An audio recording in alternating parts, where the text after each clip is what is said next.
Last week I did a video where I did 12 patterns for Halloween and they were all knitting patterns.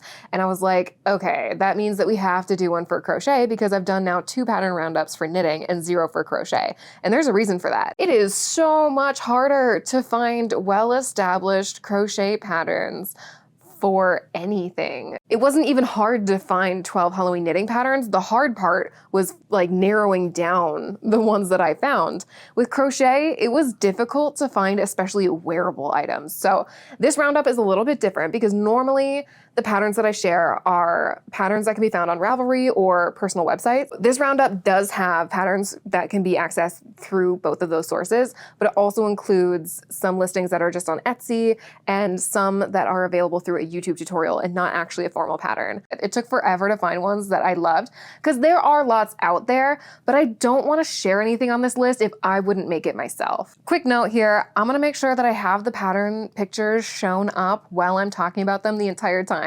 I get so sad when people are doing pattern roundup videos and they flash up the image real quick and then it goes away and it's like, no, I didn't even get to see it. I was too busy knitting and forgot to look up. So I want to keep them up the whole time I'm talking about them just so that you can see it the whole time and you can work on your project if you're working on something. Also, of course, these are all linked in the description, so you don't need to go searching them up yourself. You can just click the links down there. The first pattern is the Who's There Sweater by Lindsay Muscarella. This one's so fun. As soon as I saw this, I was like, yes, this is going on my list. It's actually the first one I found that I absolutely loved, and I really like that it's granny square, but it's approachable granny square because right now I'm working on a granny square sweater that is driving me crazy because it's like hundreds of granny squares.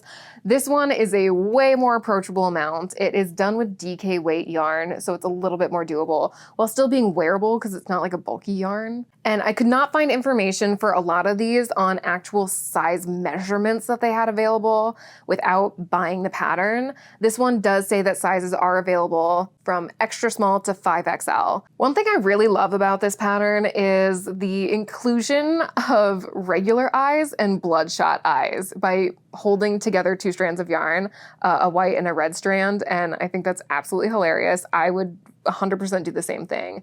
And I love the also inclusion of the little like white glint in the pupil, which I think really sells it as an eye rather than just like concentric circles on a granny square. There was a version that someone did with different colored eyes and the base color that they used was green. It's probably one of my favorite samples. And if I were to make this, I would probably want to do something really similar. So this next one doesn't really have a name, because Etsy listings are a little bit different. When you put down the name, it's usually advised to make them as descriptive as possible. So usually it's not like a snappy name like the Who's There Sweater. So the name as listed in Etsy is the Crochet Giant Spider Tarantula African Flower. This pattern I actually saw on Pinterest first a long time ago, and I was instantly in love with it and needed to make one.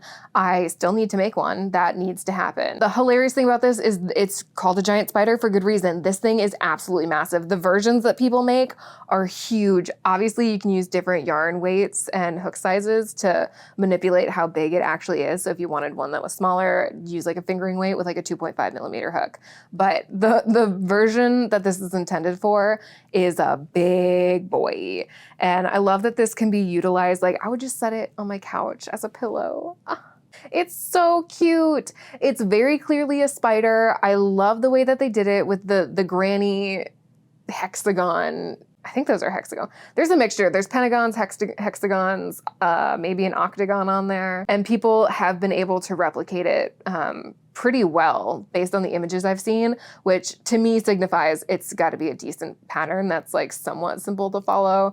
I think this is fairly approachable for anyone that's made a granny square before. Spiderweb top. This one is actually a tutorial on YouTube done by a Perpetual Mess is the YouTube channel name. You may have seen this already because it has 500,000 views and multiple people have done this before and were able to replicate it really nicely.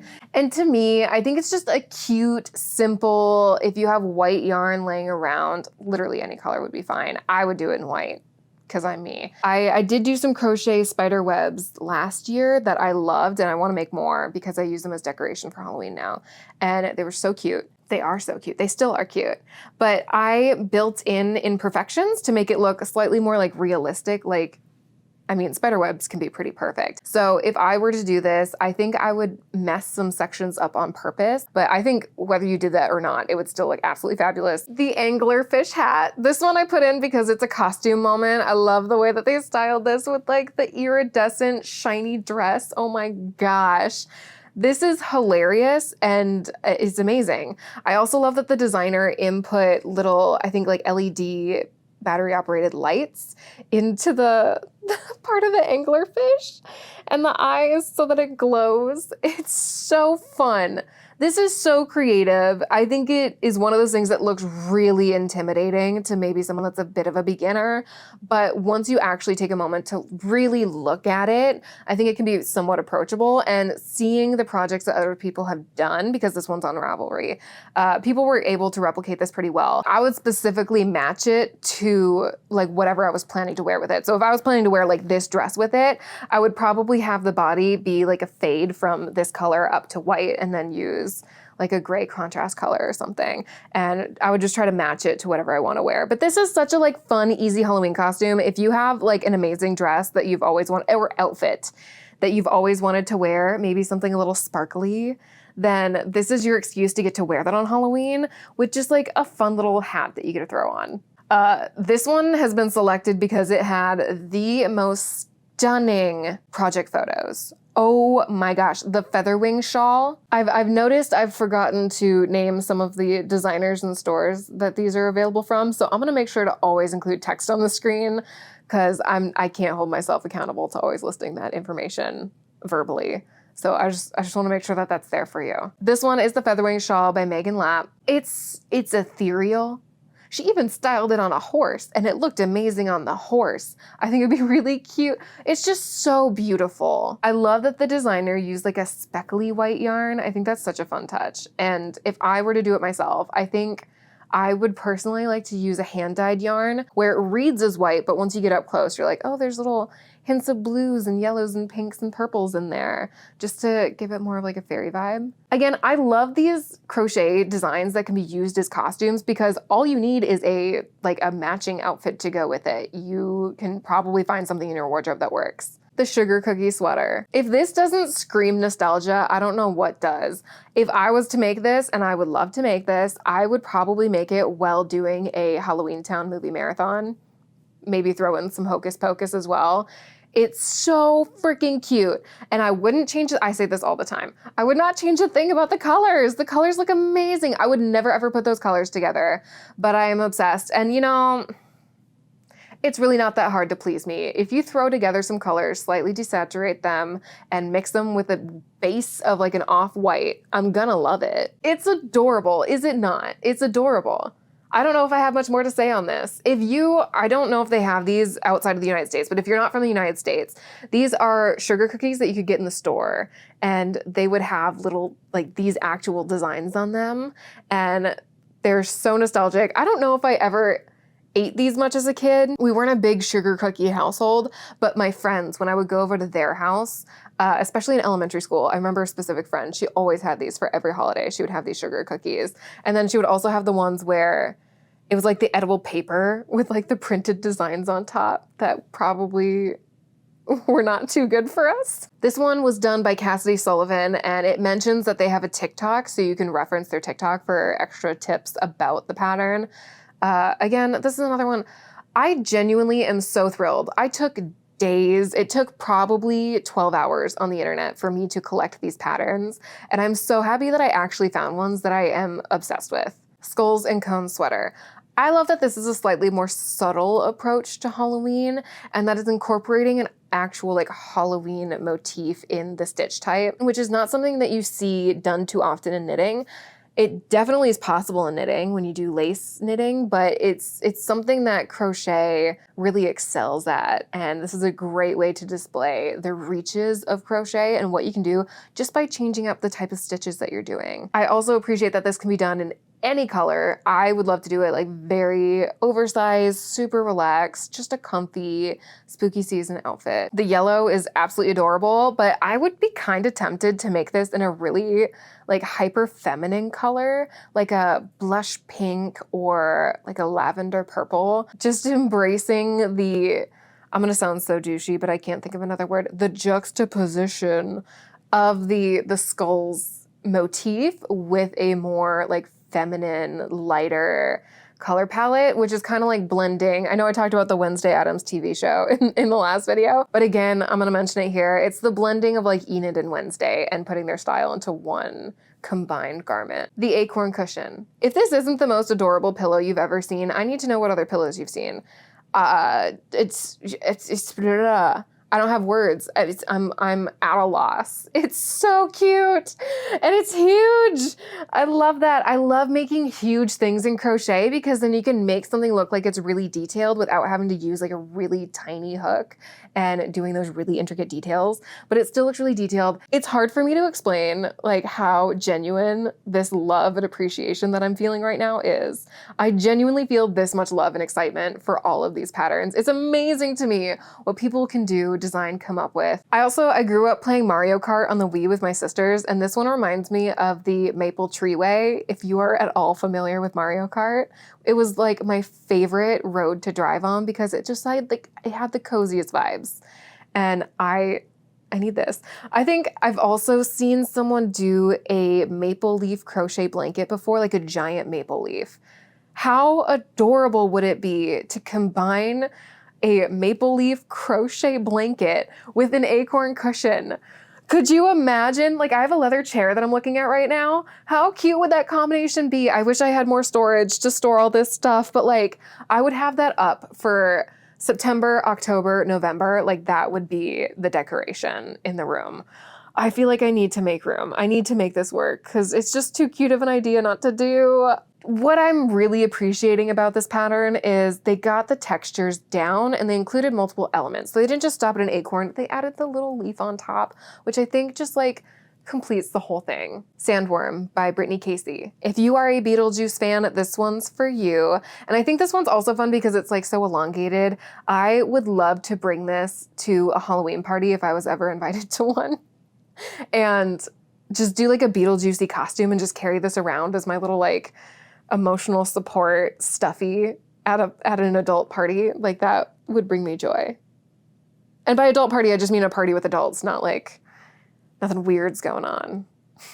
With this one, as always, I will appreciate detail. I think the detail in this is just the right amount to be approachable, doable, achievable without being entirely overwhelming and impossible to do. Crochet Poisoned Apple. I am a big fan of garlands, and I feel like crochet garlands are such a missed opportunity that not enough of us are doing, myself included. I'm self-scolding here. But how cute would it be to make a bunch of these and put them on a garland? Or there's so many Halloween amigurumis, like crochet patterns available out in the universe, and doing a whole bunch of different ones, like 20 of them, and having it be a garland, or doing like a Halloween tradition where you make a new crochet amigurumi every single year.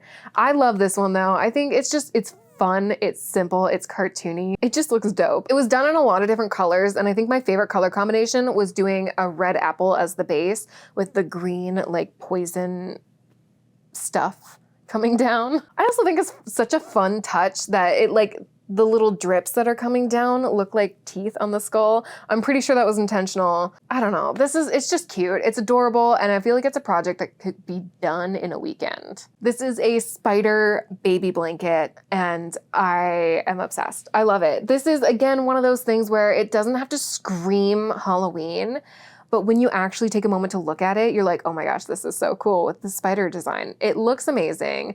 It's not that difficult to do, very beginner friendly, super approachable. And I feel like you can lose yourself pretty decently, and it can be a somewhat mindless project while having enough to keep you engaged. And I love that when it's draped over a chair or anything, it doesn't look like a Halloween blanket. And it's only when you look a little closer that you see it's got spiders. This individual on their Etsy store, they also have a ton of different blanket patterns that include different motifs. So they have ones that look like cows and baby chicks and whatnot. So there are lots of different options if you're like into this idea, but spiders aren't quite your thing. Tightrope Girl Tapestry. An area of crochet that I absolutely am obsessed with looking at images of on Pinterest, and I cannot stop, is tapestries. Like, how have I not done one yet? I don't know. I do want to do one, especially in my bedroom, because I'm looking to have more like different wall art that incorporates different textures. And I am such an interior design nerd that anything that adds more texture to a room, I am all about it. And this is such a great way to do that while having like a really pretty piece of art. And it has that vintage vibe to it. I love it. I love it. I love it. I love it. And I like that it's a 2-color tapestry, which makes it a little bit easier and also allows you to play around with color more without it being entirely overwhelming, because this would be so cute to do. I would love doing it with a white background and like a red contrast color or maybe a dark blue contrast color. Either of those I would be super into. Tapestries are just cool. That was all of the actual patterns that I have to share, but I've been doing an honorable mention section at the end of every one of these pattern roundup videos, and I love the honorable mention section because it's always ideas or designs that didn't quite fit the criteria to make the full list, but I still wanted to bring up. So I only have one in the honorable mention section this time, and it is the Practical Magic top. Do you know the one that I'm talking about? It's the one that Sally's wearing. It's white, it's summery, it's beautiful. I feel like I should try recreating this sometime. It's so cute. And I also am trying to get into making tank tops because they've always scared me. I never have felt overly comfortable wearing tank top. I don't know. I'm just looking at it and I'm in love. Also, it's Sandra Bullock, so like, what doesn't she look good wearing? It's practical magic. All the outfits in it are flawless. That is the end of the video. You made it. Congratulations. I would like to continue making these pattern roundup videos, and if you have any specific like requests for ones that you would like to be seeing, or also please people, this was a struggle. So if you know of any Halloween crochet patterns or tutorials or anything that you absolutely love, or like any crochet items in like Halloween TV shows or movies that you think need to be on this list, put them down in the comments. I want all the inspo. We all do. That's why we're here. Okay, that's all I had to say. Thank you, and I am so bad at doing outros.